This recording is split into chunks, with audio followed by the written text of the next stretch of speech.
mode plus indulgent qui permet de laisser passer des balises, même si elles sont fausses, même si elles n'existent pas.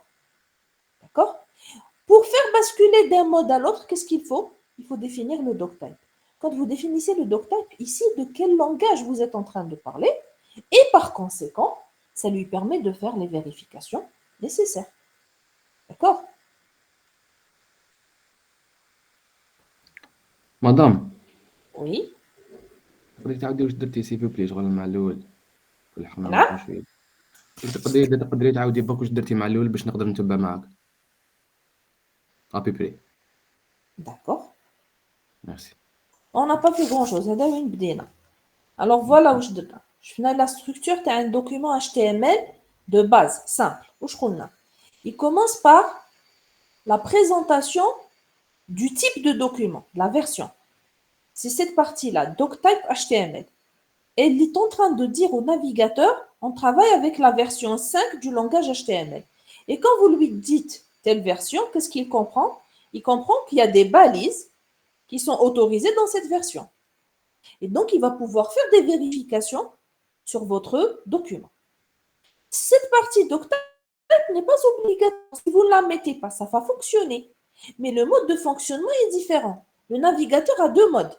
Il a un mode strict, il y a un mode non strict. Le mode strict, il peut faire des vérifications. Si vous donnez une balise qui n'est pas incluse dans la spécification, il vous signale qu'il y a une erreur. Si vous voulez qu'il fasse cette vérification pour vous, il faut lui donner le doctype. Donc, conclusion, même si ce n'est pas obligatoire, mettez toujours dans votre doctype dans le document. Ensuite, qu'est-ce qu'on a dans le document? Tout le document HTML est englobé entre ces deux balises. HTML/HTML. C'est comme si c'était un begin et un end. Notre document est là. De quoi est constitué le document? Il a deux parties. La partie head, qui est l'entête du document, c'est une sorte de fiche technique ou de description du document. Elle n'est pas censée s'afficher. D'accord? Elle n'est pas destinée à l'affichage. Elle est surtout destinée pour décrire le document, par exemple, pour les moteurs de recherche. La deuxième partie, c'est body. Et tout ce que vous voulez afficher à votre utilisateur sera dans cette partie-là. D'accord? Ensuite, donc on est revenu donc, sur la partie head. La partie head contient plusieurs informations. Donc, beaucoup des informations qu'on a dans le head seront dans la même balise. C'est une balise qui s'appelle meta. Cette balise meta, chaque fois que vous lui changez d'attribut, elle change de type d'information véhiculée. Par exemple, celle que vous avez sous les yeux, char7, c'est quoi? C'est le format d'encodage. Ici, on a choisi UTF-8. On va revenir ensuite pour vous dire pourquoi UTF-8 et pas autre chose. Une balise importante aussi, c'est la balise title. La balise title, ce n'est pas le titre de votre page. Le titre de votre page qui s'affiche à l'intérieur de la page. On le mettra dans la partie body. Le titre que vous avez ici, au niveau de l'entête, il va servir à deux choses. Alors, il va s'afficher dans l'onglet du navigateur tout en haut. Il va s'afficher aussi comme, c'est-à-dire c'est le titre que vous allez voir sur les résultats de recherche de Google. Ça veut dire que l'utilisateur, lorsqu'il lance une recherche, par exemple, sur un moteur de recherche, quelle est la première chose qu'il voit de votre document? Il va voir le titre. Donc, si le titre est accrocheur, il va vouloir cliquer dessus. Si votre titre ne l'intéresse pas, il va passer à l'élément suivant. Donc, le titre est important aussi parce que chaque mot-clé que vous mettez dans le titre a plus de poids que si vous le mettez dans le document. Si on prend par exemple deux documents qui parlent du langage HTML, si vous mettez le mot HTML dans le titre ou que vous mettez le mot HTML à l'intérieur du document, lequel a le plus de poids à votre avis? Celui qui est dans le titre. C'est un mot, c'est le même mot. Et en fonction de l'endroit où vous le mettez, il n'a pas la même valeur. S'il est dans le titre, qu'est-ce qu'on va supposer? On va supposer que l'objectif principal de cette page, c'est de parler d'HTML. D'accord? Donc, choisissez bien votre titre.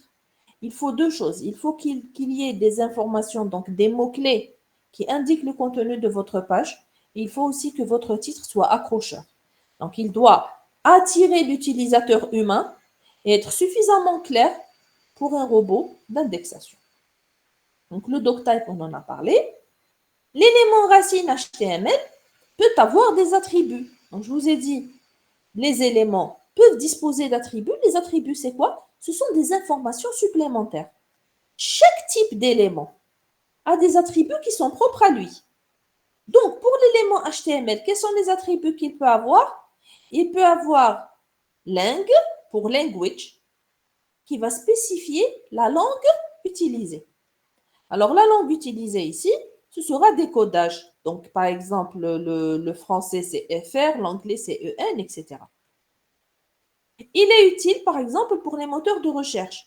Dans un moteur de recherche, je peux dire, je choisis de faire une recherche uniquement en français. Qu'est-ce qu'il va faire? Il va aller chercher tous les sites dont l'attribut language est égal à FR. Si je dis je cherche uniquement des résultats en anglais, il va chercher là où il y a language égal à EN, et ainsi de suite. Donc, ça vous permet d'avoir des informations plus précises. Dire, c'est pour direction. Donc, c'est la direction du texte. Vous savez qu'il y a des langues qui vont de gauche à droite et des langues de droite à gauche. Par exemple, le français et l'arabe. Donc, dire, c'est pour dire dans quelle direction lire le texte. D'accord? Là aussi, ce n'est pas destiné à un utilisateur humain parce que nous, on peut reconnaître, si on connaît une langue, on sait dans quelle direction la lire.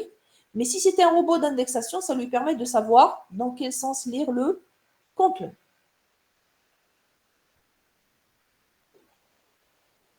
Ensuite, donc on avait dit, vous avez le document HTML, c'est la racine. Il contient l'élément head et l'élément body. Pour l'élément head, qu'est-ce qu'on peut trouver? Meta. Meta, c'est une balise qui peut contenir beaucoup d'informations.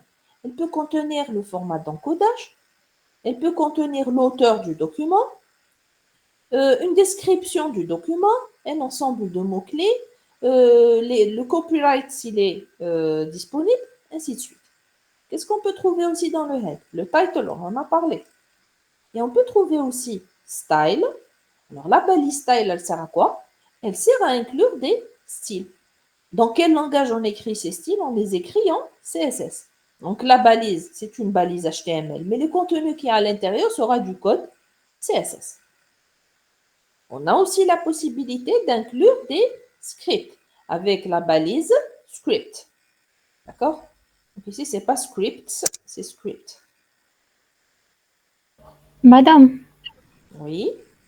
est-ce que vous pouvez répéter le méta, ça signifie quoi? Alors, méta, ce sont les métadonnées, c'est-à-dire des informations concernant le document. D'accord? Alors, pour le moment, je vous en ai parlé vaguement. Qu'est-ce qu'il peut contenir? Vous avez à chaque fois la même balise méta et on change les attributs. Il peut contenir le format d'encodage de la page. Il peut contenir des informations sur l'auteur de la page, le copyright, et d'autres informations que nous allons voir dans un slide suivant. Donc, vous n'avez rien raté pour méta. Maintenant, dans le body, qu'est-ce qu'on va avoir? On va avoir des paragraphes, des listes, des tableaux. On peut avoir des formulaires. Et on peut avoir aussi un découpage de la page en sections sémantiques. Donc, voilà ce que nous allons voir par la suite. Maintenant, bien sûr, chacune de ces parties devra être détaillée à part. Comme dans tous les langages, nous avons besoin de commentaires. Comment on écrit un commentaire en HTML? Il commence avec ce symbole-là. Donc, point d'exclamation, deux tirets. Et il se termine avec deux tirets. Pardon. Donc, deux tirets crochets. D'accord? Tout ce qui est entre ces deux symboles-là ne sera pas affiché. Donc, voilà un exemple.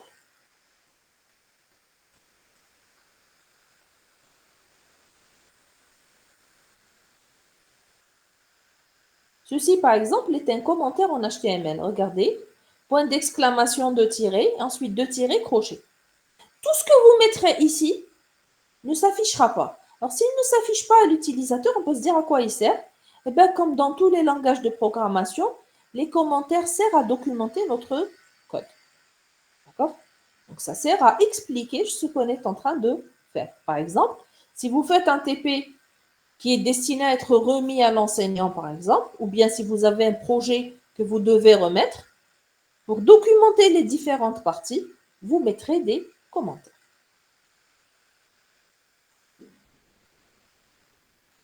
Donc, l'élément head, on en avait parlé.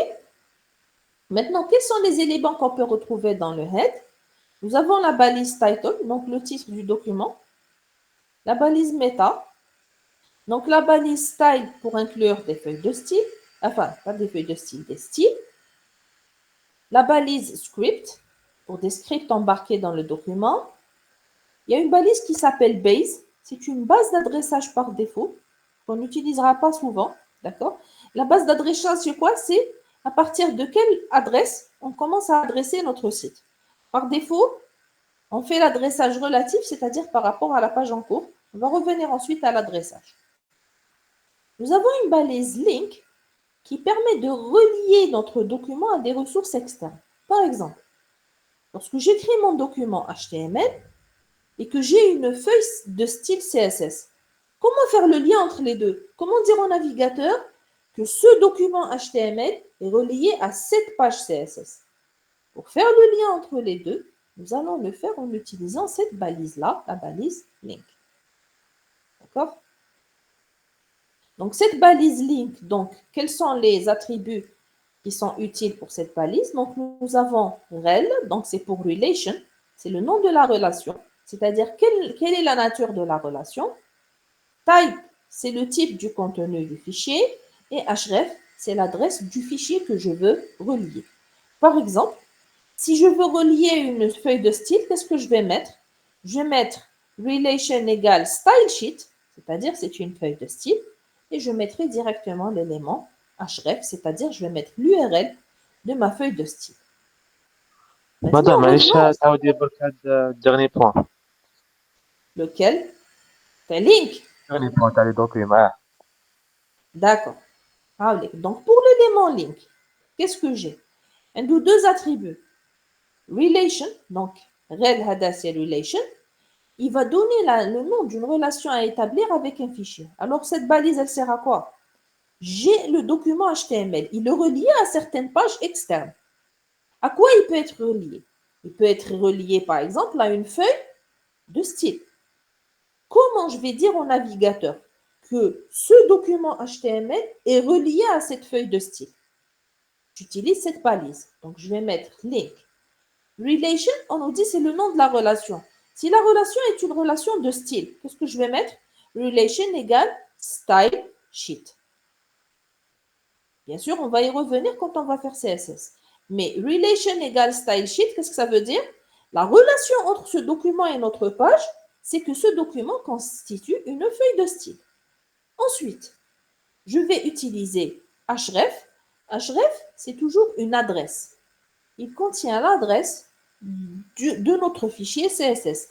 Imaginons par exemple que mon fichier c'est style.css, je vais mettre href égale style.css. Quand le navigateur va trouver cette commande link, qu'est-ce qu'il va comprendre? Il va comprendre qu'il faut chercher les styles dans ce fichier. Il sait que c'est une feuille de style et il a son adresse. Il récupère les styles, il va les appliquer à notre document.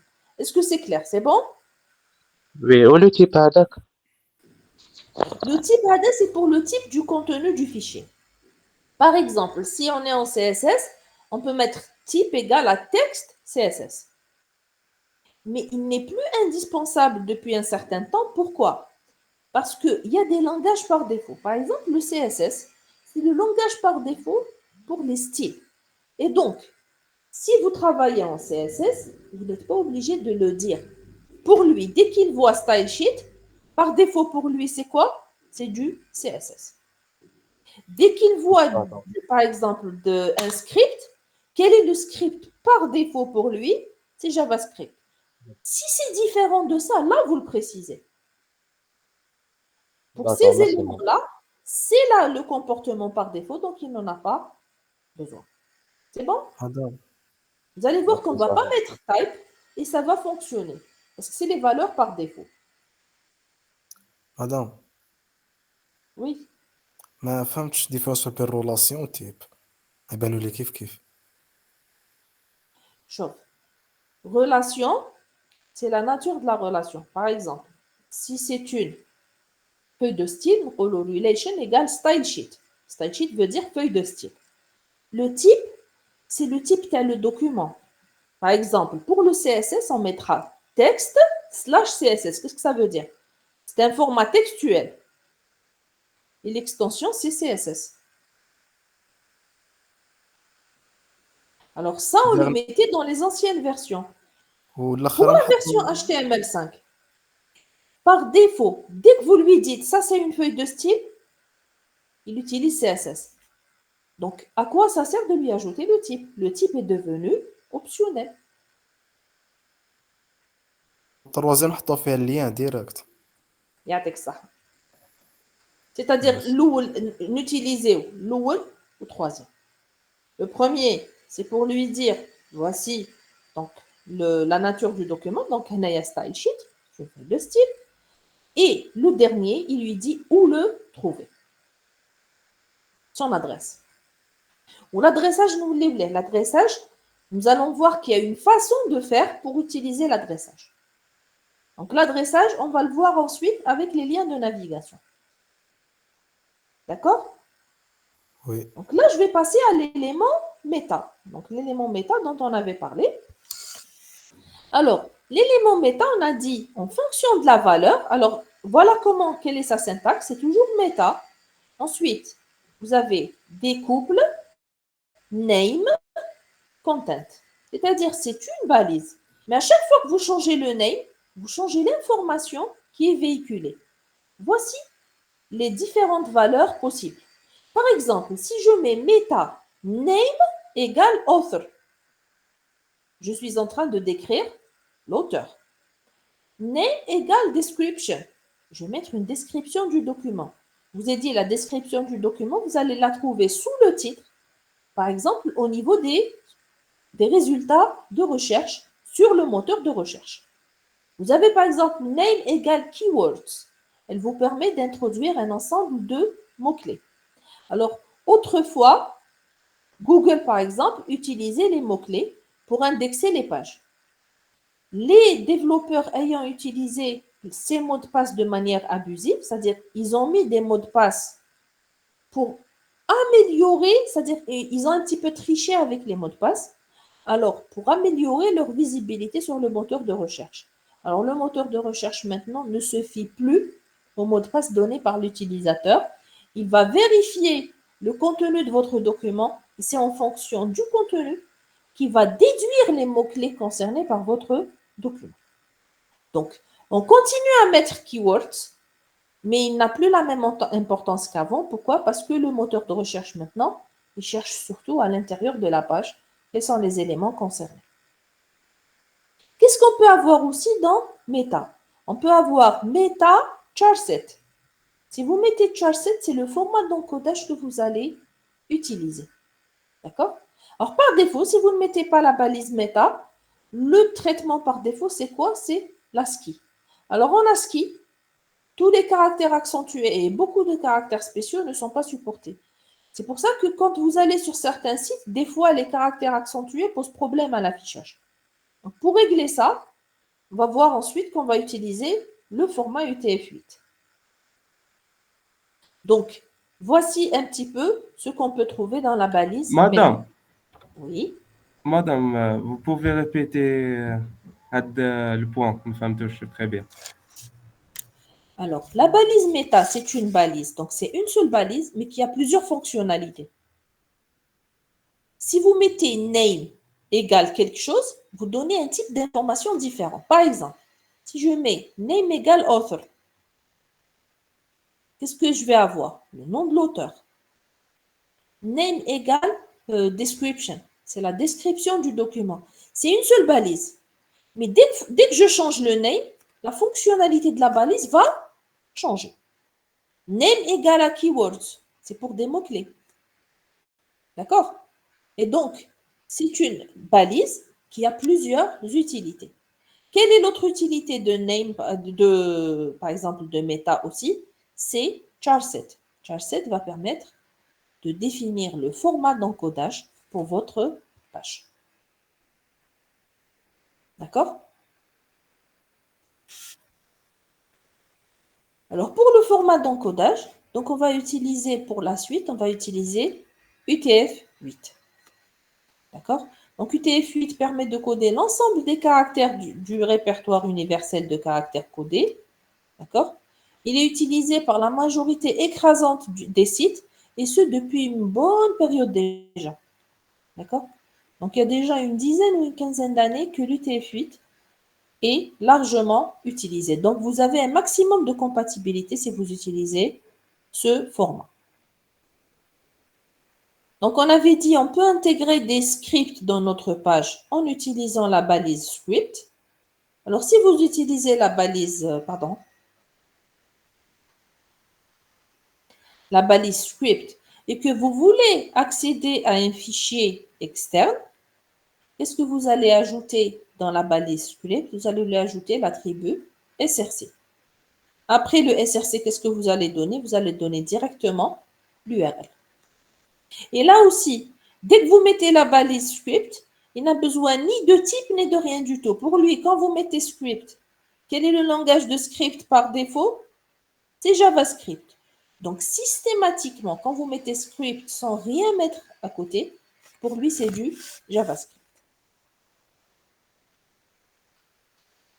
Alors, pour la balise style, donc on l'avait vu. Alors, la balise style peut supporter comme attribut supplémentaire l'attribut media. Cet attribut-là permet de donner la sortie, le type de sortie visé. Donc, pour l'attribut média, je préfère l'expliquer en CSS. Quand on y arrivera, vous comprendrez mieux. D'accord? Donc, ici, pour le moment, ce qu'on va retenir, c'est que la balise style permet d'ajouter des styles à notre document. Le contenu de cette balise, ce n'est pas du code HTML. Le contenu de cette balise, c'est du code CSS. Donc, l'élément title, on en avait parlé. Donc, maintenant, une fois qu'on a vu ça, quelles sont les informations obligatoires dans l'entête du document? Quelles sont les informations que je dois toujours trouver? Je dois toujours trouver meta char7 égale à UTF-8 pour nous éviter les problèmes, les problèmes d'affichage. Qu'est-ce qu'on doit faire aussi? On doit toujours ajouter un titre à notre page. D'accord? Donc, ces deux éléments-là sont obligatoires dans n'importe quelle page. Donc, quel est le squelette qu'on va adopter, par exemple, en TP? Ça, c'est la structure d'un document HTML de base. Qu'est-ce que je vais mettre? Dans le head, je mettrai meta char7 égale à UTF-8 et je vais donner un titre à ma page. Si vous voulez ajouter d'autres informations comme la description ou les mots-clés, c'est très bien. Sinon, au moins, mettre ces deux éléments. Et ensuite, vous avez le corps du document que nous allons voir par la suite. D'accord? Donc, voilà ce qu'on a à dire concernant l'entête. Là, on va passer au corps du document. Le corps du document, c'est l'élément body. Alors, dans la spécification, on a un élément head, il est en premier, et on a un élément body. C'est-à-dire que syntaxiquement, il est interdit pour nous d'avoir plusieurs body dans un document ou les plusieurs head. On a un seul, il y a un head qui contient les informations qu'on vient de voir, et il y a un élément body qui va contenir tout ce qui doit être affiché sur votre page. Alors, avant d'arriver aux éléments, j'aimerais présenter certains attributs. Pourquoi je les présente au début? Parce qu'ils sont valables pour tout ce qui va suivre. Donc, au lieu de les répéter à chaque fois que je vous donne une balise, je vous les donne d'avance et je vous dis ces éléments-là, vous pouvez les ajouter à n'importe quelle balise que nous allons voir par la suite. Ces attributs-là sont de deux catégories. Il y a les attributs globaux ou bien les attributs noyaux. Ce sont des attributs qui s'appliquent à quasiment tous les éléments. Quels sont ces attributs-là? Il y a un attribut qui s'appelle ID. ID, c'est un identifiant. On peut se poser la question, pourquoi identifier un élément dans un document? Eh bien, ça peut servir pour l'adressage. C'est-à-dire, si je veux définir un lien, Non pas vers un document, mais vers une partie spécifique d'un document. J'ai besoin de le définir par un identifiant, donc ID. Si je veux définir un style particulier pour un élément de ma page, je peux lui associer un ID. Et ensuite, à travers CSS, je peux accéder à cet élément pour modifier son style. Je peux aussi utiliser l'ID en JavaScript. Donc, en JavaScript, si je veux accéder à un élément, nous avons des méthodes qui nous permettent d'accéder à un élément directement si on dispose de son identifiant. Donc, l'identifiant doit être, bien entendu, unique. D'accord? Qu'est-ce qu'on a aussi? On a l'attribut classe. L'attribut classe permet de définir le nom d'une classe CSS. Une classe, en réalité, c'est quoi? C'est un ensemble d'éléments qui font partie de la même classe. Par exemple, si je mets classe égale à C1, je peux mettre plusieurs éléments à l'intérieur de cette classe. Alors que s'il y a un élément unique, j'utiliserai plutôt ID. L'utilité de classe est surtout apparente avec le langage CSS. C'est lorsque je peux définir un style qui est commun avec plusieurs éléments. Nous avons l'attribut style. Cet attribut style peut être ajouté à n'importe quel élément du document. Il vous permet d'avoir un style. On dit que c'est un style ponctuel. Pourquoi ponctuel? Si vous mettez la balise style dans un élément, seul cet élément est concerné. Donc, c'est un style local, si vous voulez. D'accord? Qu'est-ce qu'on peut avoir aussi comme attribut? On peut avoir l'attribut title, qui permet de spécifier des informations supplémentaires sur un élément. Alors, comment ça s'affiche au niveau du navigateur? Lorsque vous mettez votre curseur sur l'élément, vous allez voir une infobulle dessus. Ça, c'est quoi? C'est l'attribut title. Par exemple, c'est une sorte de définition de l'élément ou de description de l'élément. Vous avez l'attribut lang, le fameux attribut language dont on avait parlé tout à l'heure. Il reste valable aussi pour les différents éléments. C'est-à-dire que si vous avez une langue pour tout le document, je la mets où? Je la mets en haut, je la mets dans la balise HTML. Imaginons que j'ai un document avec des parties dans des langues différentes. Par exemple, j'ai une partie en français, une partie en anglais. Qu'est-ce que je vais faire? Pour chaque partie, je lui spécifie une valeur différente de l'attribut lang. Et dans ce cas-là, je ne vais pas la mettre dans la partie HTML. Je vais la mettre dans les balises spécifiques. Donc, si une partie est dans une langue particulière, c'est dans cette partie-là que je mettrai la valeur de la langue. Alors, ces éléments, bien sûr, sont optionnels. Moi, je vous donne des moyens à votre disposition et vous voyez est-ce que vous en avez besoin ou pas dans votre page. Qu'est-ce qu'on peut avoir aussi comme élément, comme attribut, pardon? Les attributs de gestion d'événements. Alors, ces attributs permettent de capter un événement de l'utilisateur afin que je puisse l'exploiter. Est-ce que je vais l'exploiter en HTML? Non. Je vais l'exploiter en JavaScript. Mais je dois écrire ça en HTML. Donc, comment ils s'écrivent? C'est toujours le nom d'un événement précédé du mot on. Par exemple, l'événement click. Comment on écrit son gestionnaire? C'est on click. Mouse over, c'est quoi? C'est lorsque vous survolez une zone avec la souris.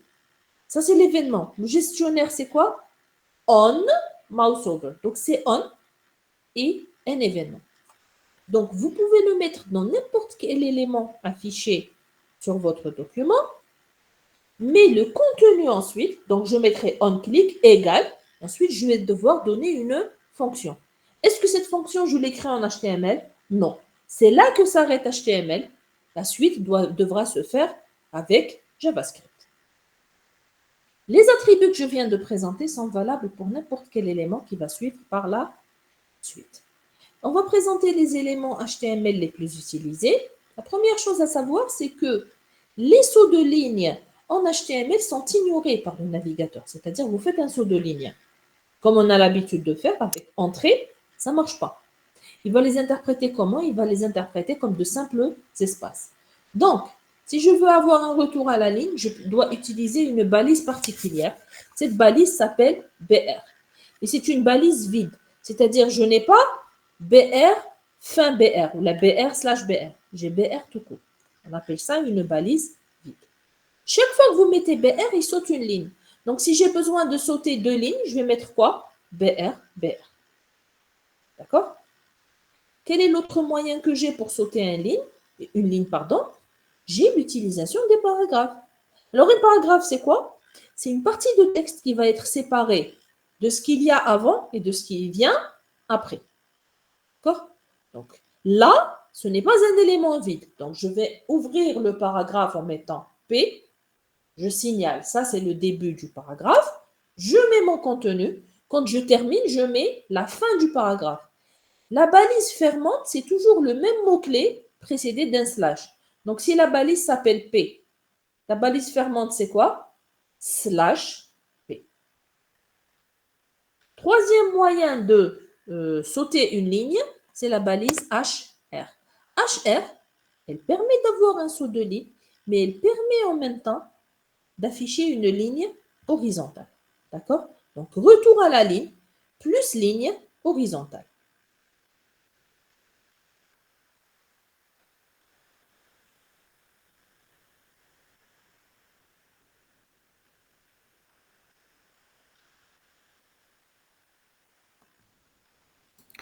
مدام تقدري تمنى دي زيكزامبل على هاد لي ميثود.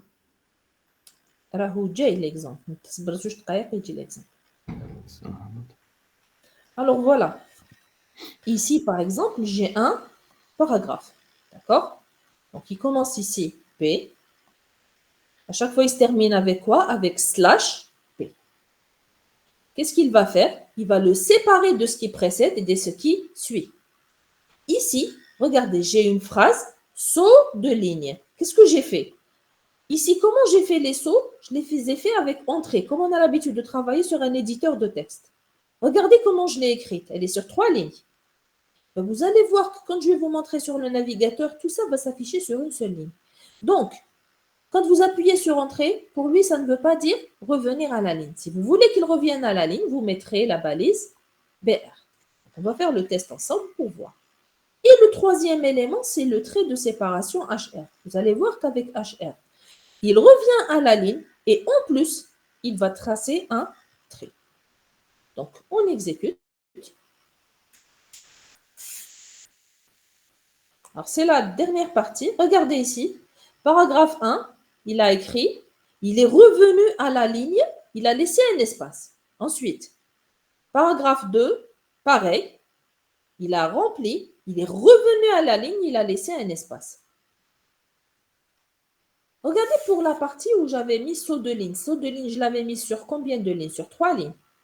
Il a ignoré le saut, le retour à la ligne que j'avais mis avec entrée. Le seul qu'il a reconnu, c'est quoi? C'est la balise BR. Donc, si vous voulez avoir un saut de ligne, il faut mettre la balise BR. Autant de fois que nécessaire. Si je veux sauter 2 fois, ben je mets BR 2 fois. Troisième élément, c'est le trait de séparation. Regardez, il est revenu à la ligne. Est-ce que vous voyez un trait en bas? Ce trait-là, c'est le HR. Alors, quand est-ce que j'utiliserai ce trait? C'est lorsque je passe entre une partie et une autre partie. Par exemple, je suis dans un livre, je passe de chapitre 1 à chapitre 2. Donc, ça a un rôle sémantique. Ce n'est pas uniquement pour faire joli, ça permet de séparer 2 parties différentes de votre document. Donc, voilà pour les 3 moyens que vous avez en HTML pour sauter une ligne ou bien pour séparer des parties. Qu'est-ce qu'il nous faut aussi? Vous allez voir que dans cette première partie, on va voir l'équivalent de ce qu'on a l'habitude d'avoir dans un éditeur de texte. Dans un éditeur de texte, on a besoin d'un retour à la ligne, on a besoin de titres, on a besoin de paragraphes, on a besoin de sections, on a besoin de tableaux et de listes. Tout ceci devra avoir son équivalent en HTML. Donc les titres. Comment définir des titres en HTML? Nous avons plusieurs niveaux de titres.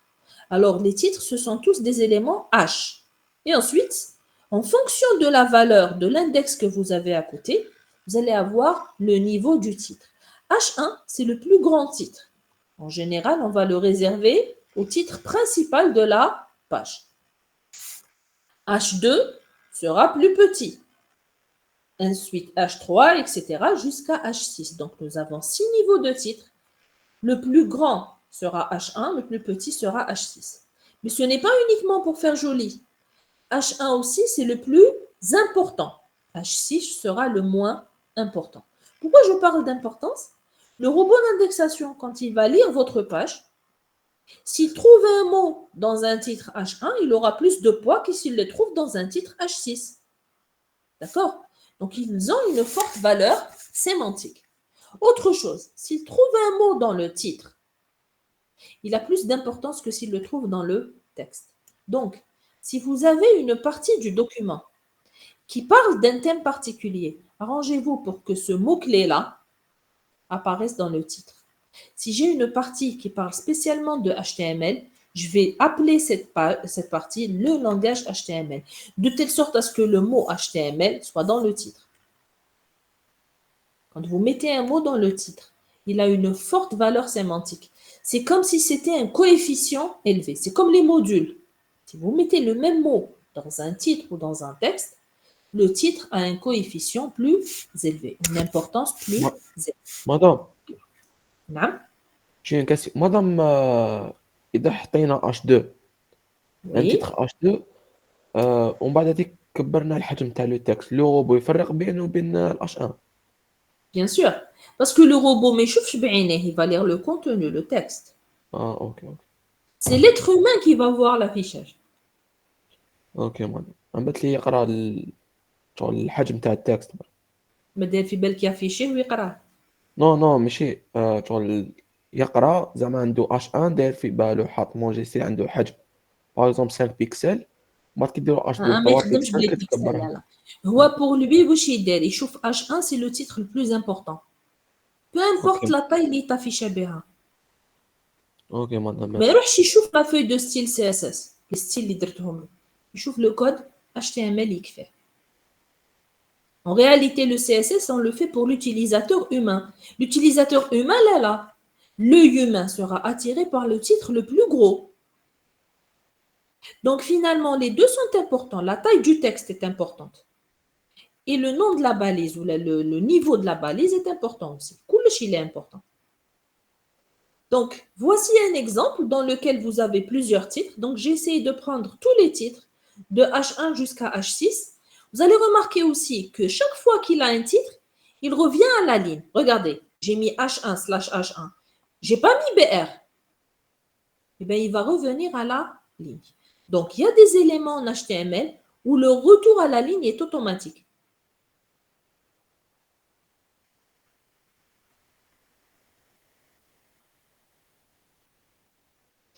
Voici un exemple des titres. Donc, le niveau 1, le niveau 2, le 3, le 4, le 5 et le 6.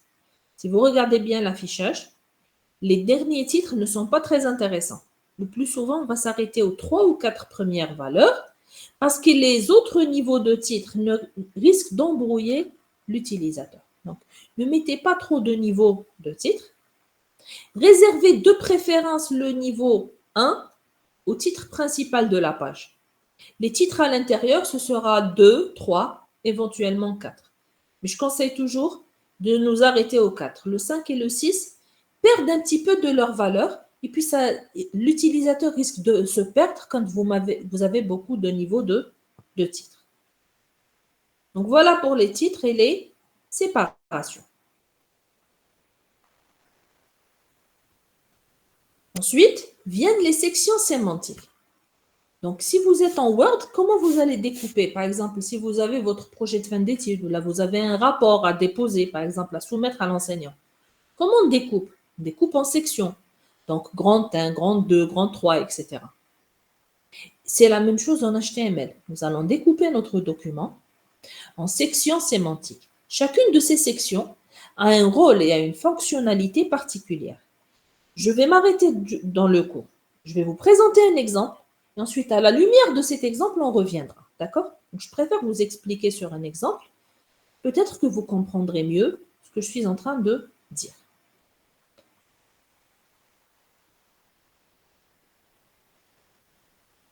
Regardez. Dans cet exemple-là, j'ai essayé de vous donner la structure d'une page typique. En général, une page, qu'est-ce que vous allez trouver? Vous allez trouver un ruban tout en haut. Qu'est-ce qu'on peut trouver dans ce ruban? On peut trouver le titre, comme ici. On peut trouver dans certains cas un menu horizontal sous forme d'onglet ou sous forme de bouton.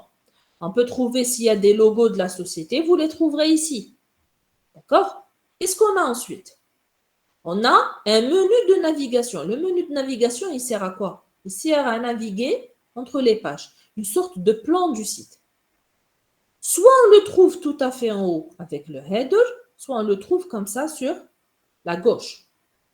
Qu'est-ce qu'on a aussi? On a le contenu de la page. Le contenu de la page est en général au milieu. Soit il est en un bloc, soit il est comme ici, en plusieurs parties. Ici, par exemple, j'ai 2 parties. Et tout à fait en bas, qu'est-ce qu'on a? On a un ruban aussi en pied de page. Qu'est-ce qu'il contient? Qu'est-ce qu'on a l'habitude de mettre ici? Qu'est-ce qu'on a l'habitude de trouver au bas d'un site? Vous pouvez me Les répondre? liens. Les emails. Pour contacter. Voilà.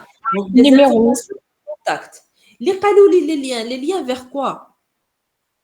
ايميل وقاعد تشيبات لي Très bien. كونتاكت Des informations de contact. Des fois aussi, on vous donne les liens vers les réseaux sociaux. C'est-à-dire, si la société, par exemple, dispose de pages Facebook, Instagram, etc., on va les mettre aussi en bas. En général, c'est une structure que vous retrouvez dans toutes les pages web. Ce qui fait qu'on a pris l'habitude d'avoir ce genre de structure. Si j'ai besoin des informations de contact, je chercherai en bas. Si je veux connaître le titre, je chercherai en haut. Le découpage sémantique de HTML vient pour nous aider à comprendre cette page. La partie qui vient tout en haut s'appelle la partie header. Elle est destinée à quoi? Recevoir le titre, s'il y a des icônes, etc. La partie où on fait la navigation, c'est une partie qui s'appelle nav. Nav pour navigation. Elle contient quoi? Elle contient des liens de navigation. Donc, si je veux parcourir le site, j'irai où? Directement vers la partie nav. Ensuite, le bas de la page, là où vous avez les informations de contact, etc., on appellera cette partie la partie footer. Donc, le fait de découper sémantiquement de cette manière, ça sert à quoi? Ça sert déjà à organiser notre page. Donc, notre page n'aura pas des informations en vrac, ce sera organisé.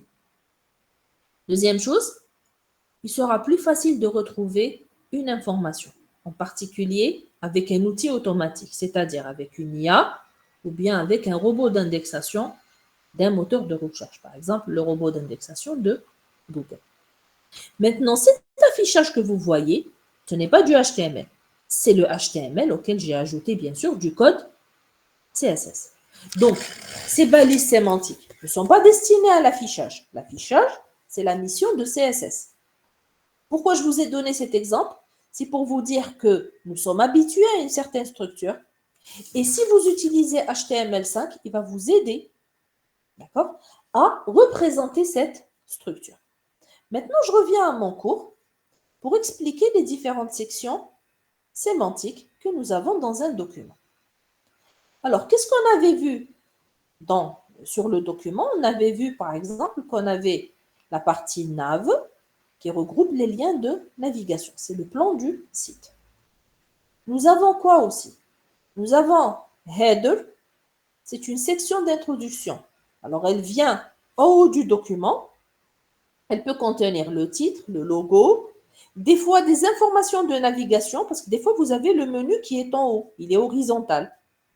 On peut aussi avoir une barre de recherche qui est dans le header.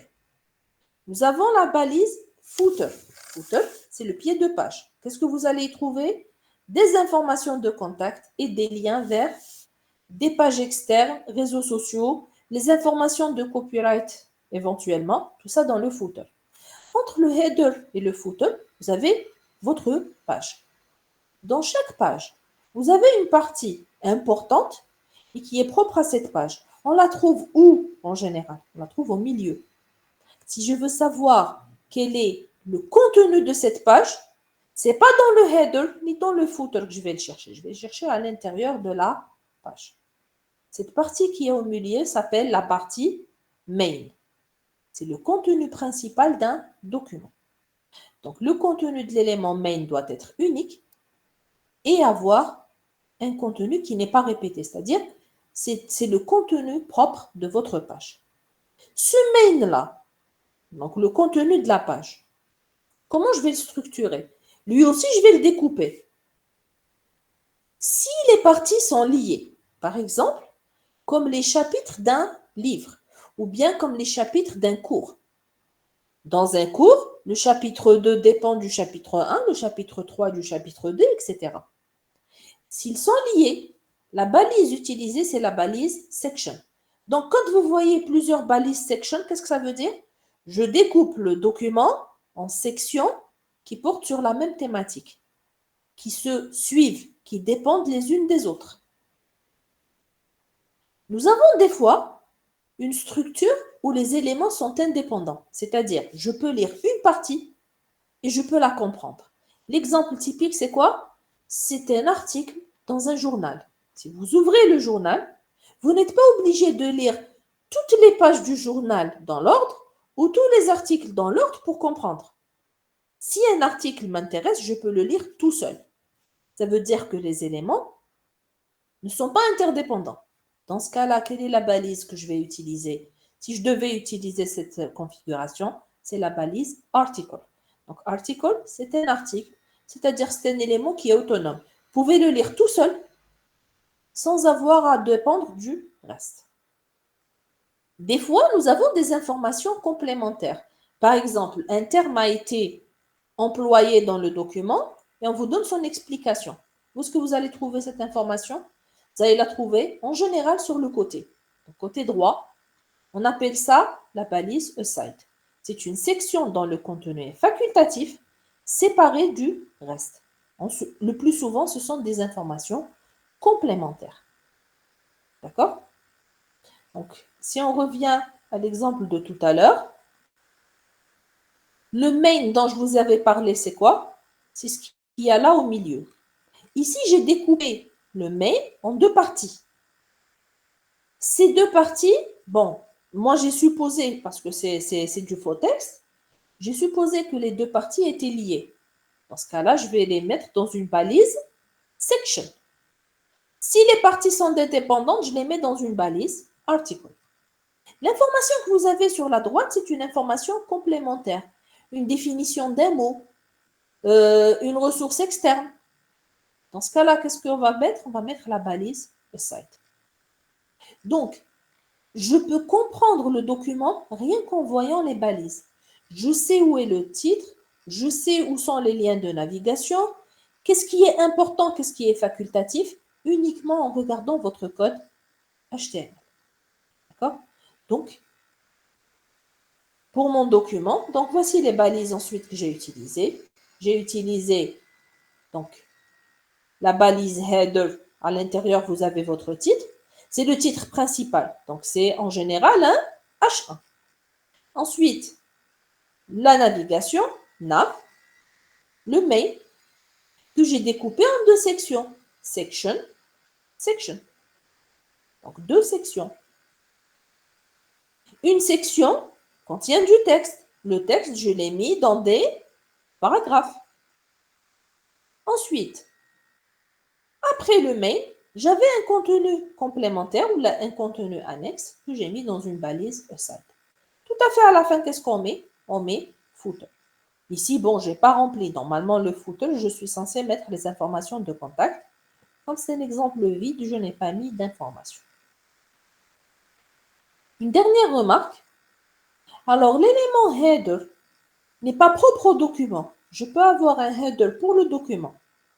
Je peux avoir un header pour une section. Par exemple, ici, une section a un titre.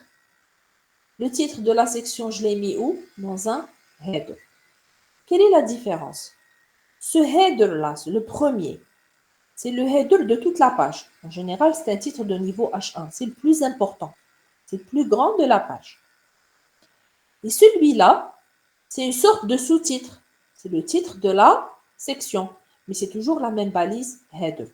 Donc, la balise header peut apparaître plusieurs fois dans votre document. Elle permet de décrire soit le document, donc l'entête du document global, ou bien l'entête d'une section. D'accord? Regardez ici. Ça, c'est le header de tout le document. Et ça, c'est le header de la section 1. Ça, c'est le header de la section 2. De la même manière que je leur ai donné un header, personne ne m'empêche de leur ajouter un footer. D'accord? Donc, header et footer, il y en a un au début, un à la fin, mais il peut y en avoir aussi au niveau de chaque section. مدام Oui. مدام même les headers تاع les sections عندهم سي نيفو.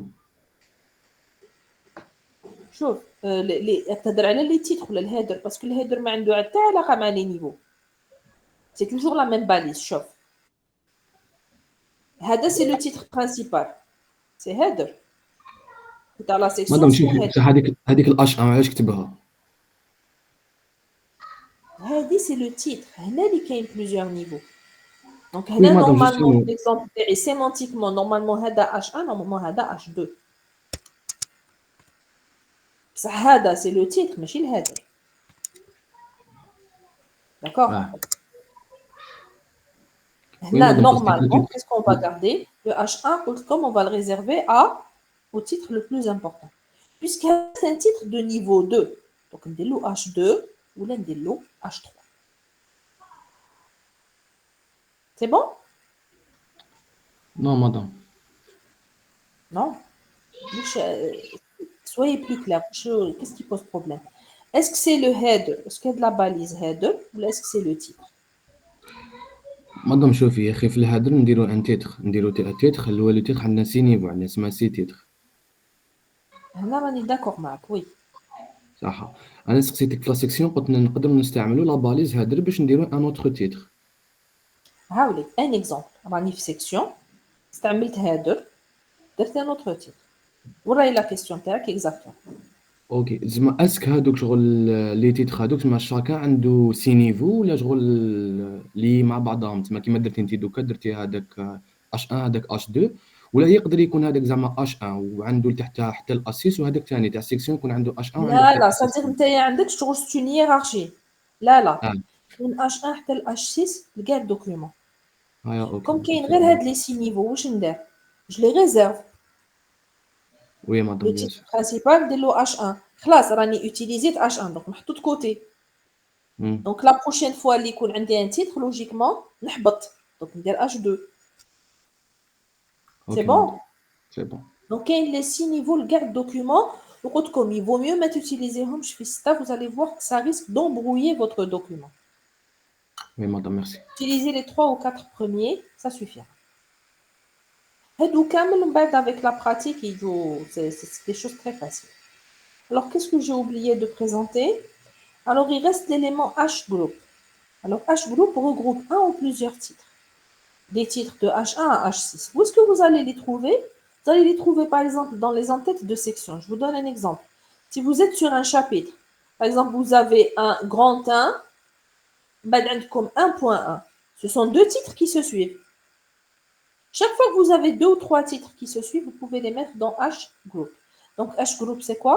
C'est un groupe de titres qui compte plusieurs titres. Mais Hadi, elle est optionnelle.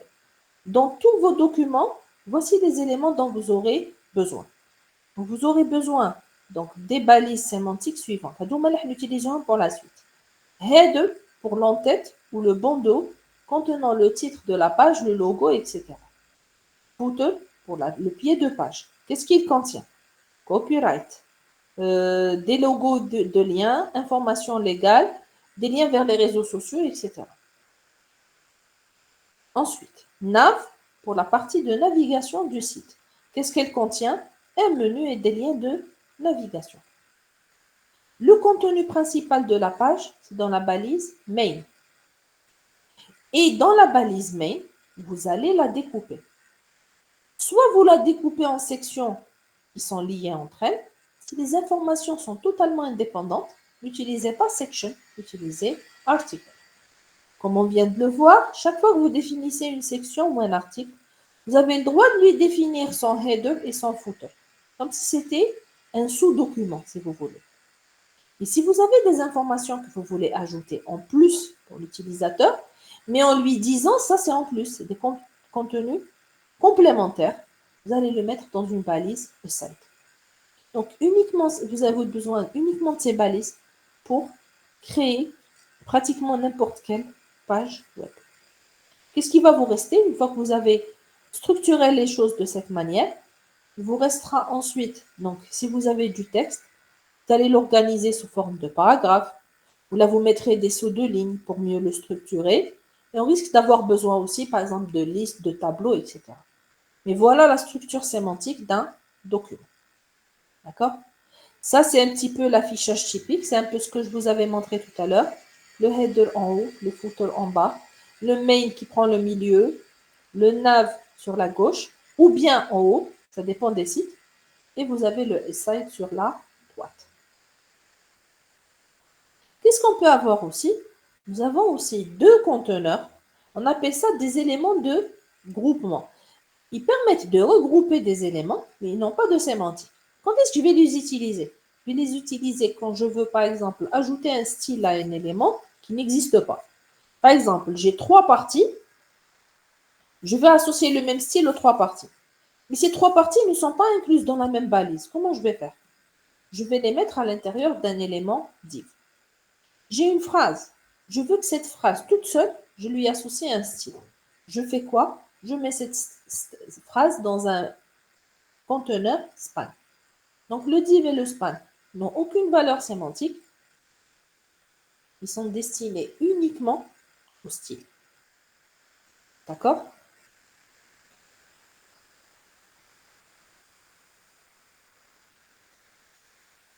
مدام مدام نعم oui. نقدروا نبلاصيو هادوك الهيد الماين والهيدر باردين لا Je m'excuse. Vous pouvez répéter? نقدروا نبلاصيو هادوك الهيدر والماين باردين الفوتر نقدروا بصح قول لي واش تربح لا كي دير ديف ما نفهمش ميم با واش راك دير لا لا ايه بلي كلاس تكتب بكلاس شوف كيف نتحط هنايا يا دي جون واش يديروا هنا اوليو يدير لك لا باليز هادر كي ا اون فالور سيمانتيك سادير الناس كاع تفهم واش معناتها هادر لا يدير ديف ويدير له كلاس يسمى كوتي باش يفهموا الناس كوتي باش يفهموا En réalité, mais chez même pas NAS. En réalité, c'est pour avoir une meilleure lisibilité de notre page. Le robot d'indexation, quand il voit un div, c'est un div. Il n'a aucune sémantique. S'il voit header, il sait que c'est l'entête de la page. Alors, pourquoi on fait de notre mieux le robot d'indexation où là, l'agent IA, il va trouver notre site et il va le comprendre? Parce que c'est lui qui va présenter le résultat à l'utilisateur final. هو اللي حيمد له accès à notre site. Ce qu'on avait dit dans le premier cours, il est extrêmement rare qu'on accède à un site en saisissant son URL. Essayez de voir. La dernière fois, les saisit un site manuellement ou tâche. En général, qu'est-ce qu'on fait? On lance une recherche et on clique. C'est tout. Donc, le vrai client qui permet de faire la promotion de notre site, c'est quoi? C'est les robots d'indexation. Le robot d'indexation ne comprend pas le div. Le div, pour lui, ça ne veut rien dire. Si vous lui dites header, header, c'est l'entête de la page. Donc, il se dit, c'est ici que je vais trouver le titre principal. Vous lui dites, ça c'est footer. D'accord. Donc, les informations de contact, normalement, elles sont là. Il trouve nav, il va se dire, cette partie permet de naviguer dans le site. Vous voyez un petit peu la différence? Voilà. Donc, voilà pourquoi je vous conseille d'utiliser ces balises. Alors, on revient aux hyperliens. Alors, les hyperliens, c'est ce qui a fait justement le succès de HTML. Les hyperliens, c'est un lien, donc vous avez du texte, qui vous permet d'accéder à une autre page. Donc, voici comment ça s'affiche. C'est en bleu et c'est souligné. Bien sûr, c'est un comportement qu'on peut changer en CSS, mais on ne le change pas en général. Pourquoi? Parce que c'est une sorte de convention. C'est comme ça que l'utilisateur sait que ça, c'est un lien de navigation. Quel est l'élément qui permet de définir le lien de navigation? C'est une balise qui s'appelle la balise A. C'est une balise non vide, c'est-à-dire elle commence avec A et elle termine avec /A. La balise ouvrante, elle contient quoi? Elle contient un attribut qui est href. Href, il va vous donner, donc href égale l'adresse de la page destination. Donc, quand je clique ici, il me renvoie vers ce qu'il y a dans l'adresse qui est dans le href. Le texte qui va s'afficher, c'est quoi? C'est ce qu'il y a entre A et /A. Donc ici, qu'est-ce que j'ai mis entre les deux? J'ai mis le mot USTHB. C'est cette partie-là qui va constituer le lien. Alors, dans HTML5, vous pouvez mettre ici, non pas du texte, c'est-à-dire une seule ligne, vous pouvez mettre tout un paragraphe à l'intérieur et ça marche aussi. Dans certains articles, on vous donne par exemple les 2 ou 3 premières lignes de l'article et si vous cliquez, il vous donne la suite. Ça veut dire que tout un paragraphe peut servir de lien. D'accord? C'est ce qu'on appelle les liens en bloc. Ça peut être un titre entier, une illustration ou un extrait de texte. Vous avez les premières lignes et ensuite vous pouvez cliquer pour avoir la suite. Maintenant, quels sont les types de liens qu'on peut avoir et comment les adresser en HTML? On a ce qu'on appelle le lien interne. Qu'est-ce que ça veut dire lien interne? Ça veut dire, je suis dans une page, je veux accéder à un autre emplacement sur la même page. Par exemple, je suis dans une page, je suis tout à fait en bas, je veux remonter au haut de page parce qu'en haut de la page, j'ai le sommaire. Par exemple, j'ai un livre. Imaginez-vous un livre sur une centaine de pages et moi, je veux revenir tout à fait en haut pour avoir le sommaire. Qu'est-ce que je dois faire? Je définis un identifiant qui est le ID qui me permettra de revenir à l'élément en question. Je définis un lien de navigation A, je mets attribut href, égal, je mets l'identifiant auquel je veux accéder, précédé par dièse. Donc, quand vous voyez dièse, qu'est-ce que ça veut dire? C'est un identifiant. Donc, si je mets href égale dièse sommaire, j'accède à quoi? J'accède à un élément dont ID égale à sommaire. Maintenant, s'il y a plusieurs ID égale à sommaire, il fait comment? Mais la réponse, c'est qu'il ne doit pas y avoir plusieurs ID égale à sommaire. Un identifiant, par définition, est unique. Alors ça, c'est pour une même page. Par exemple, je suis en bas de page pour aller en haut, ou là, je suis en haut de page et je veux revenir tout à fait en bas. J'utilise des liens. Alors, qu'est-ce qu'on peut avoir aussi? Un lien externe. Donc, je veux aller sur une autre page, mais je ne veux pas aller au début de la page. Je veux aller à une partie particulière de la page. Qu'est-ce que je vais faire? Je donne le chemin de la page. J'ajoute le caractère dièse et je donne l'identifiant. Par exemple, université.html dièse sommaire. Je vais accéder où? La page qui s'appelle université.html, mais pas au début. Dans l'élément ID égale à sommaire. D'accord? Donc, ça vous permet non pas d'accéder à une page, mais à une partie particulière d'une page. Qu'est-ce qu'on peut avoir aussi en lien? Alors, il y a 2 types de liens. D'accord? Ça, c'est très important pour la suite. Donc, c'est une erreur fréquente des étudiants en TP. Alors, nous avons le lien absolu. Le lien absolu, c'est quoi? C'est le chemin complet d'accès à un fichier. Ça marche si vous êtes sur la même machine. Si vous déplacez votre code vers une autre machine, le chemin va différer. D'accord? Si je mets une information sur mon bureau, sur ma machine, j'ai une adresse, je la mets dans une page. Si demain, je veux envoyer ce document, par exemple, à mon binôme, travaille avec moi sur le même TP, est-ce que vous pensez que le chemin sur sa machine est le même que sur ma machine? Non. Et donc, logiquement, le document ne marchera pas chez lui. Pourquoi? Parce que l'adressage que j'ai utilisé est un adressage absolu, c'est-à-dire un adressage figé. Maintenant, l'adressage relatif, c'est quoi? Il se base sur l'adresse courante et il fait référence à un document stocké au même niveau ou dans un niveau différent. Donc, sa base, c'est quoi? C'est toujours par rapport à l'élément en cours. Quel est l'avantage? C'est que tant que tous les éléments sont dans le même répertoire, vous pouvez déplacer tout le répertoire, Puisque tant que les relations entre les éléments sont respectées, que ce soit sur ma machine ou chez mon binôme ou au niveau du serveur, les adresses ne changent pas. Je vais vous donner un exemple d'URL relative. Prenons ces deux fichiers-là.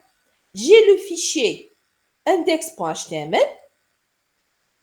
et j'ai un fichier source qui permet de faire le lien vers index.html. Ces deux fichiers sont dans le même dossier. Si je définis un adressage absolu, c'est-à-dire figé, qu'est-ce que je vais faire? Je vais devoir définir le chemin complet vers le fichier index.html. Par exemple, s'il est sur mon bureau, donc je vais avoir tout le chemin pour arriver à index.html. Et il peut être différent si je veux, par exemple, déplacer mon document chez mon binôme, chez mon enseignant, etc. Maintenant, comment on fait l'adressage relatif? Quand deux fichiers sont dans le même dossier, il suffit de donner le nom uniquement du fichier. Que va faire le navigateur ou le gestionnaire de fichiers d'une manière générale? Quand il ne trouve pas de chemin, qu'est-ce qu'il va comprendre? Il va se dire, puisqu'ils n'ont pas donné de chemin, c'est que les deux sont dans le même dossier. Donc, où est-ce qu'il va chercher index.html? Dans le même dossier. Maintenant, si je déplace le dossier et je le mets sur la machine d'un de mes étudiants, à votre avis, ça va marcher ou pas? Je prends les deux fichiers dans le même dossier. Ça marche ou pas? Vous êtes toujours vivant. Oui. On ne sait jamais les nadroh. Alors, si je les déplace tous les deux, tant que la relation binatom elle est établie, ça va fonctionner. Pourquoi? Parce que les deux rentrent dans le même dossier. Donc, ce que je vous conseille, c'est de toujours procéder comme ça. Chaque fois qu'on vous donne un TP, qu'il soit petit ou grand, c'est-à-dire que ce soit un projet, là, quand on vous donne un petit TP de quelques programmes, mettez ça toujours dans un dossier et utilisez l'adressage relatif. Si vous prenez ce dossier, imaginons par exemple, vous travaillez en salle machine. Si vous le récupérez et vous le mettez ensuite sur votre machine locale à la maison, il va marcher. Si vous le remettez comme devoir à l'enseignant, il va marcher. Et à plus forte raison, si vous voulez l'héberger sur un serveur, il va continuer aussi à fonctionner. La différence entre un adressage absolu qui fonctionne sur une seule machine, où il faut changer tous les liens si on le déplace, et un adressage relatif qui fonctionne partout. Maintenant, comment écrire les adresses? تقدر On a تعطينا vu... اكزومبل على الابسولو؟ Pardon? تقدر تعطينا اكزومبل على اليو ال ابسولو؟ Exemple على واش؟ على les adresses. باسكو فهمت مليح لا ديفيرونس بيناتهم. Différence, ما على باليش إلا عندي un exemple.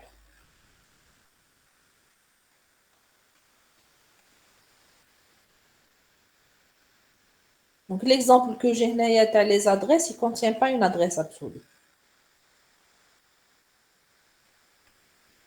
Je vais prendre un exemple très simple pour les adresses absolues, d'accord? Par exemple, si je prends un document sur ma machine, d'accord? J'ai par exemple cet élément. Quel est le chemin que je vais avoir ici? Donc, je vais avoir un chemin sur ma machine.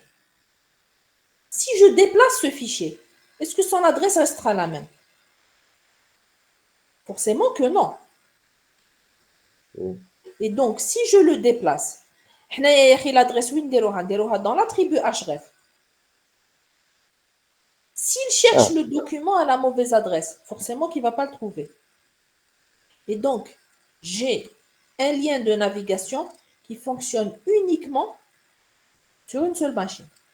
Vous le déplacez, il ne marche plus. Par contre, vous avez cette syntaxe.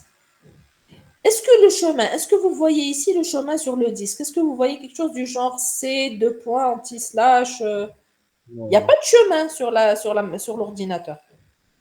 Et donc, tant que les deux sont dans le même dossier, ça va continuer à fonctionner. Donc maintenant, comment on écrit la syntaxe? S'ils sont dans le même dossier, on donne juste le nom. Nous avons une deuxième configuration. J'ai un fichier, j'ai le deuxième qui est dans un répertoire. Comment je vais faire? Je vais accéder au répertoire. Donc, je mets le nom du répertoire slash le nom du fichier. Qu'est-ce que ça veut dire? Ça veut dire que je commence à mettre l'adresse à partir du dossier commun. Donc, le dossier commun, on ne l'écrit pas. On commence directement à partir du dossier à donner le reste de l'adresse. C'est comme si je donnais une adresse relativement au fichier source. Voilà la différence. Si vous avez une ressource qui est dans un répertoire parent, c'est-à-dire je dois sortir d'un répertoire, chaque fois que vous sortez d'un répertoire, vous mettez ce symbole, 2 points, slash. Donc, 2 points, slash, index, qu'est-ce que ça veut dire? Je sors du répertoire pour avoir index. Et vous avez bien sûr la possibilité de combiner les deux comme suite. D'accord? Vous pouvez avoir les deux. Donc, vous allez sortir d'un répertoire et rentrer dans l'autre. Donc, si vous voulez un exemple, je peux prévoir un exemple comme ça en TP où on aura une adresse absolue, une adresse relative. Madame, Oui, comme genre, هاد les deux types d'adresses, oui. genre يكونوا غير في HTML ولا par exemple كيما l'exemple اللي عطيتيه هنا انت هكذا sur la machine. Par exemple, la syntaxe هادية, vous ne l'avez jamais vu le système d'exploitation, de gestion de fichiers. مادام مازال ما بديناش. En réalité, ce sont des éléments de gestion de fichiers. La seule différence avec HTML, c'est qu'il va utiliser des fonctionnalités existantes déjà dans le système de fichiers du système d'exploitation. مادام عطينا ايدي جينيرال احنا واش نشدو في راسنا. Je te donne comme si vous jamais تحطوا l'adresse complète d'un fichier. Ramenez les adresses qui fait تكتبوهم. Gardez toujours l'adresse d'un élément en fonction de l'élément l'autre. Ne me donnez jamais une adresse complète. Ok. C'est-à-dire la racine d'un disque ou la highlight, par exemple.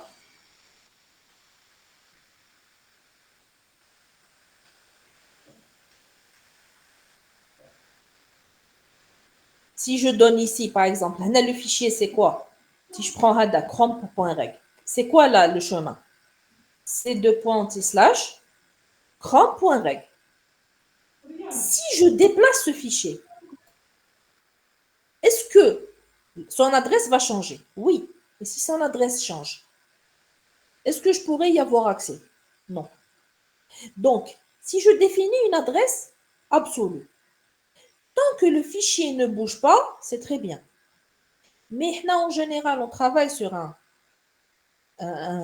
ordinateur, mais on est censé ensuite déplacer notre code. Soit c'est un document, c'est un projet à donner à son responsable, donc il y aura l'enseignant ou le responsable, ou bien on va l'héberger sur un site web. Donc, si vous définissez un projet, toutes les adresses fonctionnent sur votre machine. Vous pouvez me dire ensuite comment vous allez les déplacer vers le serveur. Est-ce que vous voyez un petit peu le problème? Toutes les adresses devront être déplacées manuellement. Donc, tout ce que je vous demande, c'est de mettre des adresses. Voici des règles. Vous définirez vos adresses de cette manière-là. Ne prenez jamais le chemin complet vers un fichier parce que ça va vous attirer des ennuis par la suite. Si les deux fichiers sont dans le même dossier, donnez-moi uniquement le nom du fichier. S'il est dans un répertoire, donnez-moi uniquement le nom du répertoire, slash le nom du fichier. D'accord? Donc, ne me donnez pas le chemin complet. Donnez le chemin donc, que je vous ai donné ici. Donc, soit comme ça, par exemple. Si je dois sortir d'un dossier, vous faites ça. Et vous me donnez le nom du fichier. Et ça ira très bien. Donc, si j'écris, si je respecte ces règles-là dans l'écriture de mes adresses, ce qui va se passer, c'est que je pourrai déplacer mon travail en toute sécurité. Tant que les deux fichiers sont dans le même dossier, les liens continueront à fonctionner. D'accord? Donc, mon projet, je le mets dans un dossier parce que les fichiers, on ne les utilise pas séparément. On est d'accord? C'est un site web. Donc, tous ces fichiers-là sont reliés. Je mets tout dans un dossier. Et ce dossier-là, c'est comme une valise. Je peux l'emporter là où je veux. C'est bon? Oui, madame. Très bien. Qu'est-ce qu'on peut avoir aussi? On peut avoir les listes. Alors, les listes, c'est quoi? C'est lorsque vous avez soit des listes numérotées, quand vous avez des étapes. Premièrement, deuxièmement, troisièmement, etc. Ça peut être aussi des listes à puces ou des tirés. Lorsque vous avez, par exemple, des éléments qui n'ont pas un ordre particulier. Disons que je vous donne une approche et je vous dis quels sont ses avantages. Il n'y a pas d'ordre, ce n'est pas 1, 2, 3. Ce sont des tirés. Ces deux éléments-là sont considérés comme étant des listes en HTML. Comme les autres éléments qu'on a vus, chaque fois que vous avez quelque chose à présenter en HTML, c'est une balise. Quelle est la balise définie pour les listes? Si la liste est ordonnée, c'est-à-dire numérotée, la liste c'est OL, donc Ordered List.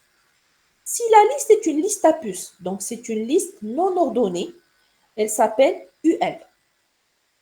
Si c'est une liste, alors il y a un troisième type de liste, c'est une liste de définition. C'est une liste qui est censée recevoir des définitions, et ça c'est DL.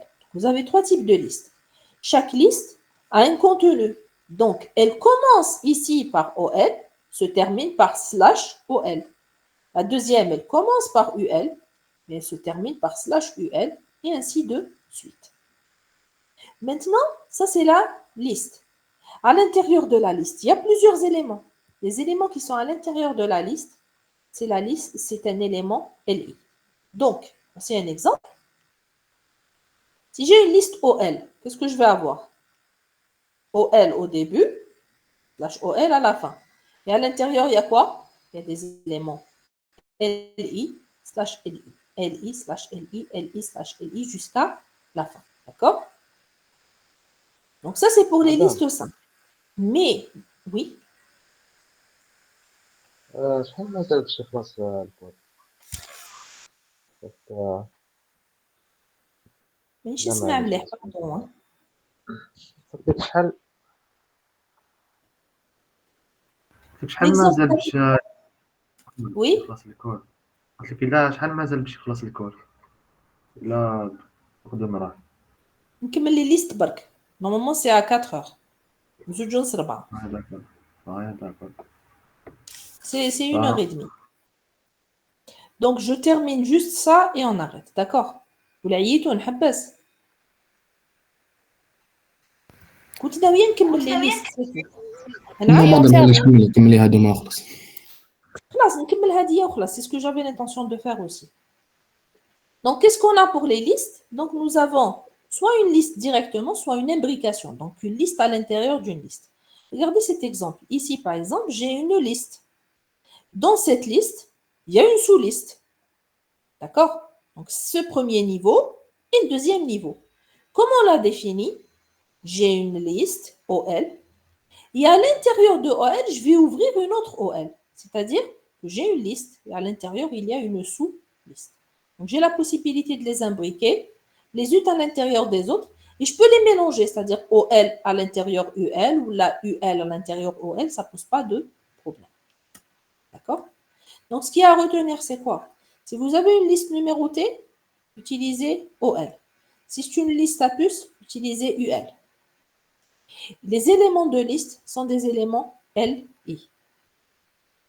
Une autre utilisation des listes de définition, les listes DL, c'est l'utilisation des glossaires. Alors, quand c'est un glossaire, qu'est-ce que je vais avoir? Je vais avoir un terme et sa définition.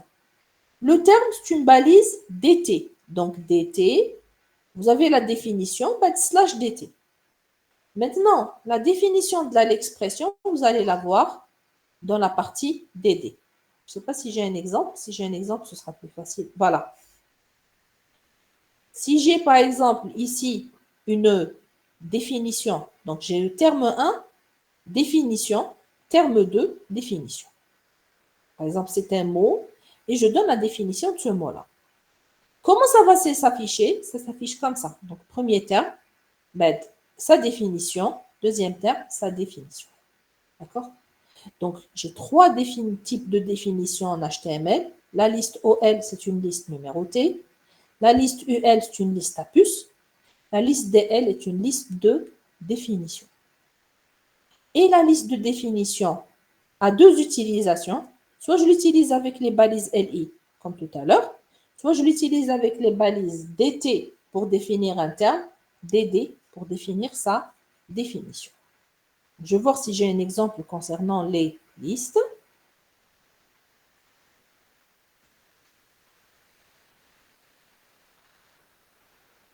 À l'affichage, voilà comment s'affiche une liste ordonnée. Donc, vous avez des numéros, vous avez un décalage. La liste non ordonnée, donc UL, s'affiche comme ça, c'est des listes à puces. La liste de définition, ça dépendra de votre navigateur. Soit il vous mettra des puces comme ça, mais il n'y a pas de décalage. Regardez, ici, il y a un décalage. Ici, il n'y en a pas. Sur certains navigateurs, même les puces, vous ne les trouverez pas. La liste imbriquée, elle est là. Voilà. Donc, ça vous donne un petit peu les différents types de listes qu'on peut avoir.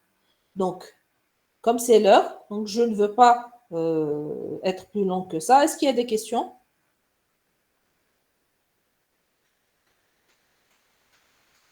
C'est bon? Donc, on va s'arrêter là pour aujourd'hui. Merci. Oui? Oui, je vous écoute. Madame, تقدري تبعتي لنا الPDF. D'habitude, mon badge, d'habitude, on sur le drive. Donc, laissez-moi le temps de m'organiser. D'accord? Je vais définir, je vais mettre tout ça sur un drive et vous aurez l'accès. C'est-à-dire, à chaque fois qu'il y a un cours, vous le trouverez sur le drive. C'est plus organisé. D'accord? Mais vous D'accord, aurez merci beaucoup, madame. Voilà, vous aurez votre cours au fur et à mesure, il n'y a pas de souci. مادام شنو البروغرام نخدموا به في تي بي؟ D'autres pas de plus, c'est tout. ما نقدروش نديرو في اس كود. وتكون مليحة la dictature. D'autres pas de plus.